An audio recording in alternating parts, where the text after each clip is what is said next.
Has anyone seen this bike? It's the Honda CTX1300. And it's a bike I have not come across before, or if I had, I didn't really take note of it. But today, because it was literally the only bike up for auction on a Friday, I noticed that this thing existed and I'm intrigued by it. The main reason I'm intrigued by it, I'm kind of an engine geek, in that the cool thing I find about motorcycles, one of the coolest things is the variety of available engines. You can have 1-cylinder, 2-cylinder, 3-cylinder, 4-cylinder, 6-cylinder engines, and they can all be in different variations. Like they can be in parallel, they can be opposing, they can be in a V configuration. There's all kinds of different options when it comes to motorcycle engines. And some of them are liquid cooled and some of them are air cooled. It's just, there's so much to see. And so when I see a bike that has a different engine in it, I get interested. I want to know more about it. And so this bike, it has a V4 in it, which V4s, we all know, are really cool sounding engines.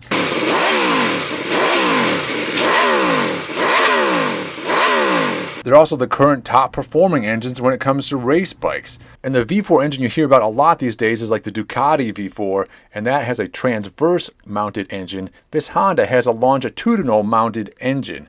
And so this thing, the cylinders point out the sides of the bike, kind of like a Moto Guzzi, but with 4 cylinders. So it's intriguingly different. It almost looks like half of a V8 engine stuffed into a motorcycle, which is pretty fun. I didn't know Honda had ever made a motorcycle with an engine configuration like this.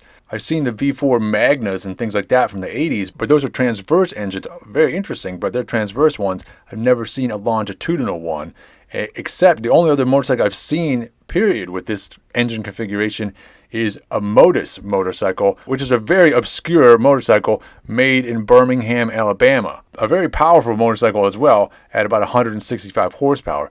If you've never seen one of these things, they're pretty interesting. I got an opportunity to check out one when I went to the Barber Motorcycle Museum in Alabama. And I'll put a link here to that video as well. Go check that out. It is the biggest motorcycle museum in the US. So primarily due to its engine configuration, I was intrigued by this Honda. I was hoping that maybe it would go cheap on Copart. It didn't. It did not go for cheap. But it's a bike, now that I know about it, I'm intrigued that maybe one day I'll get a hold of one. And so looking more into the CTX 1300, I found out that it is actually a follow-up to a previous Honda model called the ST 1300.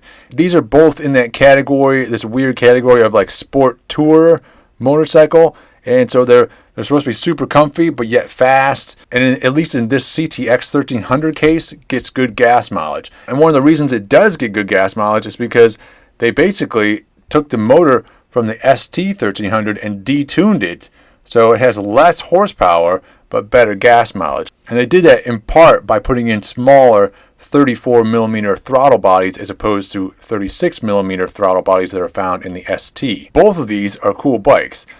The ST might be cooler because it has about 111 horsepower depending on where you look, as opposed to the CTX has only 75 horsepower, which is kind of fascinating to me that it has only 75 horsepower because my 500cc Honda has like 47 horsepower, and this has more than double the displacement but only about 50% more horsepower. The benefits of this are that supposedly it gets pretty good gas mileage at around in the 40s, so that's pretty good for a sport tourer, but I'm not sure this thing has quite the pickup that the ST 1300 did. That one was supposed to be a pretty cool sleeper bike that could do sport bike type speeds, but was super comfortable and super ergonomic. So the ST might actually be a better bike to look for. So this bike is probably going to be put on my list here of bikes that I would want to keep my eye open for at some point to see if I can get a hold of one. So if anybody has any experience with these, I'd really like to know, especially if you've got experience with both of them.